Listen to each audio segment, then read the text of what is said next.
Hi, my name is Daisy Gomez. I'm an occupational therapy student from UTMB. Thank you so much for tuning in to this video series.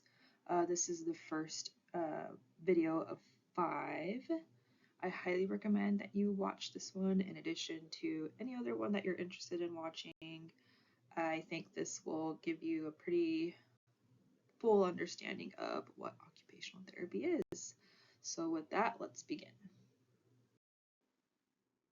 Alrighty, occupational therapists, OTs, are healthcare professionals that utilize therapeutic techniques to improve, rehabilitate, or maintain an individual's motor skills and overall ability to perform everyday activities of daily living, or also known as ADLs. OTs help children of all ages that have developmental challenges caused by health conditions or injuries. On to knowledge and background. Occupational therapists are required to have a bachelor's degree at a minimum. Most have a master's and some have a doctorate degree. They have a background in child development, physical dysfunction, neuroscience, and mental health. And in terms of physical dysfunction, we typically focus on the upper half of the body. A big population that OT works with are children with autism, and typically OTs will work with children with autism for sensory reasons, difficulties with fine motor skills, self-care skills, and social skills. Now, allow me to ask you, what are a child's daily activities? So you can pause this video and think about what are all the things that kids do on a daily basis. So some examples of what kids do on a daily basis are play. They go to school.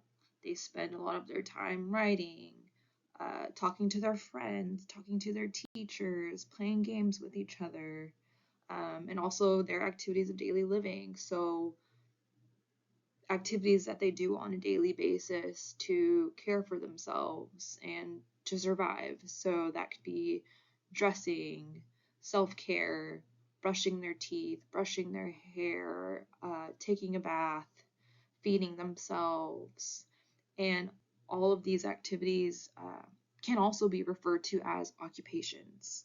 So these are the things we occupy our time with, and this is where we get our name from. Next, we'll talk about the OT process. So occupational therapists take a holistic approach. So what this means is that not only do they consider factors with the person, but they also consider factors about the occupation or the activity that the child is trying to do. They also consider environmental factors. Is the environment helping, or is it making things harder for the child? And in the next slide, we will get more into detail about examples of each of these components. Okay, so here are the 3 factors that we were discussing earlier: the person, occupation, and environment. And here are just some specifics under each component. So in terms of the occupation, we ask ourselves when assessing a child, what are the skills required to do the activity? And what skills does the child still need to develop in order for them to do that activity? And then in terms of the person, we look at their physical skills. So that means their fine motor skills, their ability to grasp, their gross motor skills, balance, coordination, strength. We also look at their processing skills. What does their attention look like? Are they able to concentrate? Are they pacing themselves properly? Are they going too fast? Are they going too slow? What does their social skills look like in terms of emotional regulation? is not being able to regulate their emotions, causing disruption or problems with them being able to engage in an activity. And then we also look at motivation levels and we want to tap into their motivation. Lastly, the environment. So of course, that's anything external to the person, and we look at whether is the environment helping the child or is it kind of holding them back and not really helping them engage in their desired activities. So in general, we look at those three components that we discussed and we try to make our therapy play-based, fun, and engaging. So here is an example of writing in class, and I wanted to provide this example to really hit it home with how occupational therapists analyze the person, the environment, and the occupation. So here we see a child writing. She is slouched over, her feet are dangling, there aren't flat on the floor. We see the environment is loud, there's screaming children. We're considering her concentration. Is it poor right now because it's so loud? Is she unable to concentrate? And of course, that would affect the quality of her writing if she can't concentrate. And then we see her grasp is not appropriate.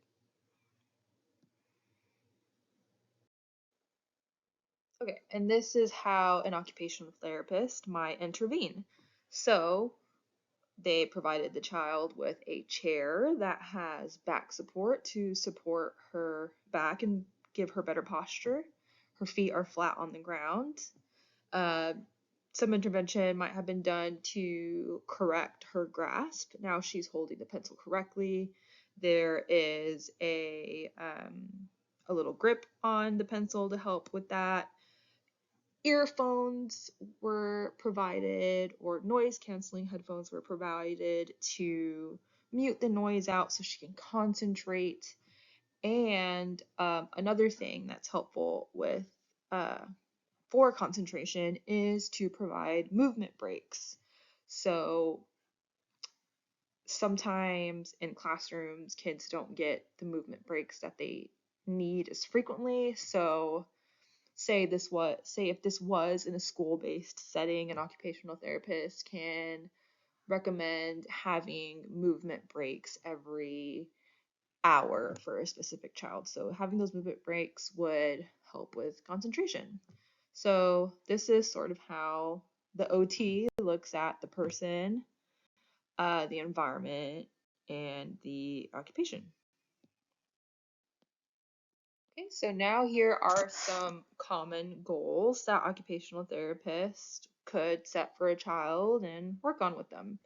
So they are to improve fine motor skills, to grasp toys and develop good handwriting, improve hand-eye coordination for play and school skills like hitting a ball or copying from a board, learn basic self-care such as dressing, toileting, and feeding, develop strategies for regulating feelings like anger or frustration, improve attention and concentration to support learning in the classroom, and learn to use adaptive equipment like wheelchairs.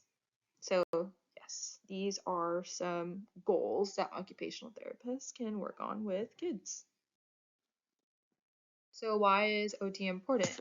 It's important for participation in everyday life activities. So, kids can have a sense of independence and overall well being by doing things that they need to do for themselves or doing things that bring them joy, like playing. And also to decrease caregiver burden so that, the child's caregivers aren't simply doing everything for them. The child can take on some roles for themselves. The final question I'd like to leave you with is what occupations or activities might someone in your life need help with? Thank you so much for watching this short presentation. Please check out the description and take the pre and post survey for this video. Thank you for your time and interest.